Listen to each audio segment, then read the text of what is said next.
Halo teman-teman, kita berjumpa lagi di pembahasan latihan soal pada sejarah wajib, chapter 2. Materi pertama kita akan membahas mengenai penjajahan bangsa Eropa yang ada di Indonesia. Nah, pada kelas 11 kemarin kita sudah belajar ya, ada 5 negara yang mendatangi Indonesia dengan tujuan ada yang mau membeli rempah-rempah, menyebarkan agama, dan memperluas wilayah kekuasaan. Nah, di soal pertama ini, dan sekali lagi saya ingatkan bahwa soal yang timbul atau disajikan dalam pembahasan latihan soal berpeluang besar untuk tampil di uji pemahaman maupun ujian sekolah. Dan soal pertama ini, siapakah bangsa Eropa pertama kali mendapatkan monopoli rempah-rempah di Maluku? Nah, seperti biasa tips dari saya kita screen dari atas ke bawah, kemudian kita naik dari bawah ke atas seperti ini. Nah, Portugis dan Spanyol, mereka erat ya dengan perjanjian Saragossa. Jadi dua ini kita titik dulu. Belanda so pasti bukan yang pertama teman-teman. Inggris juga enggak. Inggris dan Belanda itu pada periode yang sama dan Inggris hanya 5 tahun saja sebelum kembali diambil oleh Belanda. Dan Prancis dia tidak pernah melakukan penjajahan di bangsa kita. Nah, untuk mempermudah dalam mengingat-ingat atau melogika bahwa Spanyol itu sangat sedikit sekali jejaknya di Indonesia. Bahasa kita tidak dipengaruhi oleh bahasa Spanyol. Kebanyakan di daerah kita seperti di Timor Leste itu Portugis. Di Jepara juga tidak ada bahasa Portugis, tapi ada benteng Portugis. Jadi ini langsung kita coret aja Spanyol karena tidak terlalu akrab. Yang paling akrab adalah Portugis. Dan untuk nomor satu ini jawabannya adalah A. Untuk ini teman-teman silahkan endapkan dulu sembari melihat pembahasan soal nomor 1. Kemudian pada soal keempat, nah, perusahaan dagang manakah yang dibentuk di 1602 untuk memperkuat posisi Belanda dalam perdagangan? Ingat ya, kita flashback sedikit bahwa negara kita itu awal mulanya dijajah oleh sebuah perusahaan atau company di sini. Jadi bukan langsung negara itu serta-merta datang untuk menjajah, bukan, teman-teman.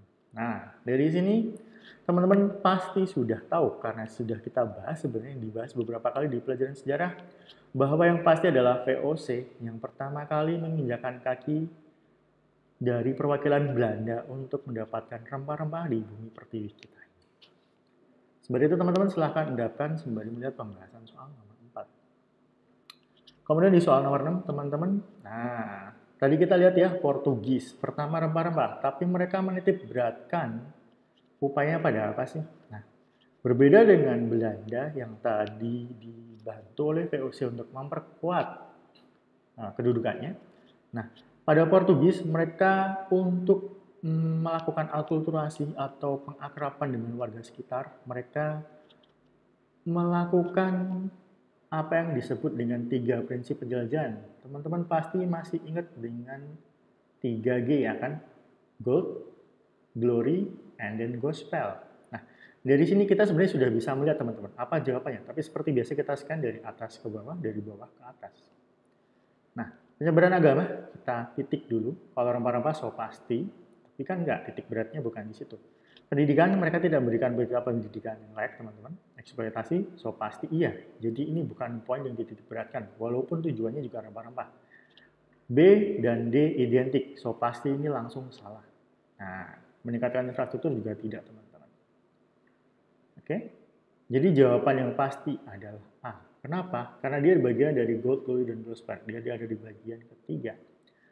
Oke, sampai di sini teman-teman silahkan endapkan dulu sembari melihat pembahasan soal untuk nomor 6.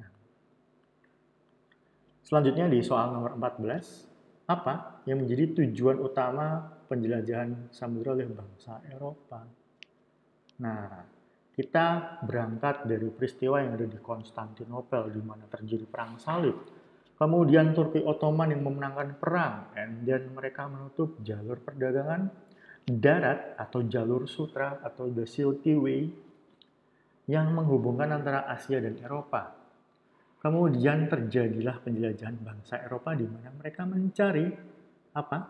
Emas hitam atau yang nama lain adalah rempah-rempah langsung dari Asia. Jadi karena jalan menuju Asia itu diblokir seperti ini, maka mereka mencari jalan lain. Lewat mana? Lewat jalur laut. Jadi mereka mengitari seperti ini untuk menyelamatkan langsung jalan menuju Asia. Begitu teman-teman. Oke, sampai di sini silahkan teman-teman endapkan sembari melihat pembahasan pada soal nomor 14. Selanjutnya kita akan membahas mengenai kolonialisme dan imperialisme. Nah, di soal nomor 21 ini, apa yang menjadi salah satu faktor pendorong terjadinya kolonialisme dan imperialisme? Ingat teman-teman, kolonialisme. Tadi di soal nomor 14, di halaman sebelumnya, kita sudah membahas mengenai apa? Jatuhnya kota Konstantinopel. Nah, Kompas ini adalah pendorongnya teman-teman. Enggak. Kesetaraan gender ini adalah hal baru. Nah, Kopernikus penemuan apa nih? Nah, teman-teman, ini terlalu rancu, jadi kita coret saja. Kemudian semangat Reconquista juga tidak, ini terlalu rancu. Jadi ejaan-ejaan baru tidak mungkin saya masukkan di sini untuk mengeluh teman-teman. Jadi yang pasti jawabannya adalah Konstantin yang jatuh and then dicari jalan untuk mengitari. Seperti itu teman-teman. Sembari itu teman-teman, silahkan diendapkan sembari teman-teman melihat pembahasan pada soal nomor 21. Kemudian di soal nomor 23. Nah, ketika membahas mengenai Portugis dan Spanyol, kita mesti tahu ya, ada yang namanya perjanjian Zaragoza. Gitu. Nah, teman-teman, Zaragoza itu dibuat untuk menyelesaikan pertikaian apa sih? Nah, tadi saya sudah sebut ya. Inggris, Belanda tidak, mereka bertikai tapi tidak sampai ada perjanjian. Prancis, Jerman, ini perang dunia kedua. Belanda dan Portugal kita tidak pernah mendengar nih, Inggris dan Spanyol juga tidak. Yang pasti langsung ke A, teman-teman. Baik, sembari teman-teman membaca, silahkan diendapkan pembahasan soal nomor 23.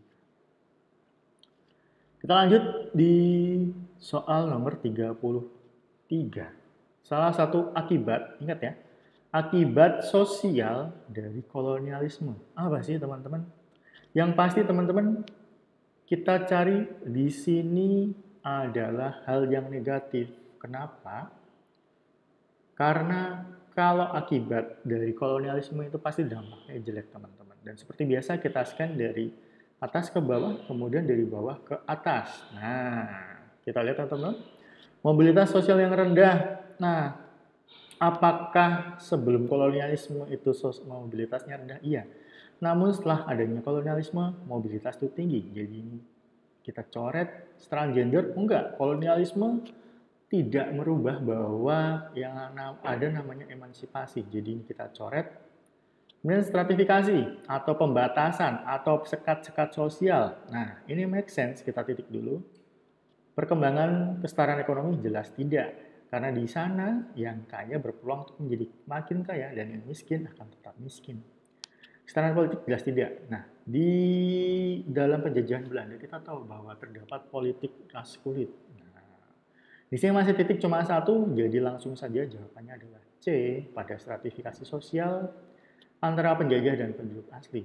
Sembari itu teman-teman silahkan didapkan sembari melihat pembahasan soal nomor 33.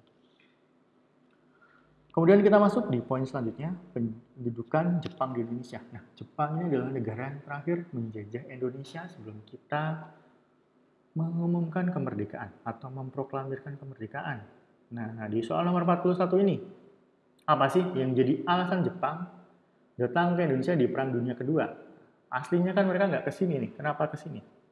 Nah, dari sini kita lihat teman-teman bahwa dia ingin menguasai Asia Pasifik, benar sekali. Nah, ini kita centang ya, bisa kita coret. Kenapa? Nah, karena dia sampai membom yang namanya Pearl Harbor atau pangkalan Amerika yang ada di Hawaii itu. Dia pengen mencari daerah industri, benar banget. Nah, dia pengen membangun semangat Shintoisme. Ingat ya, Shinto adalah satu kepercayaan di mana mereka menyembah atau menjunjung tinggi arwah nenek moyang. Ini juga. Kemudian 3A, ingat ya, pelindung Asia, cahaya Asia, dan semangat Asia, pemimpin Asia, seperti itu. Jadi semua jawaban benar, teman-teman. Langsung saja kita menuju pada E, semua jawaban benar. Oke, silakan teman-teman endapkan sembari melihat pembahasan soal nomor 41. Kemudian selanjutnya, di soal nomor 56. Apa yang dilakukan Romusha di bawah pendudukan Jepang? Ingat teman-teman, Romusa itu di masa Jepang, sementara kalau kita dengar kata kerja Rodi, nah itu ada di masa penjajahan Belanda. Kita sebut sini B ya. Nah, apa sih yang dilakukan Romusa? Menjadi militer? Enggak. Karena militer ada namanya sendiri teman-teman. Dan dia bukan Romusa. So pasti ini bukan. Mengumpulkan hasil bumi. Nah, ini kita lihat juga benar.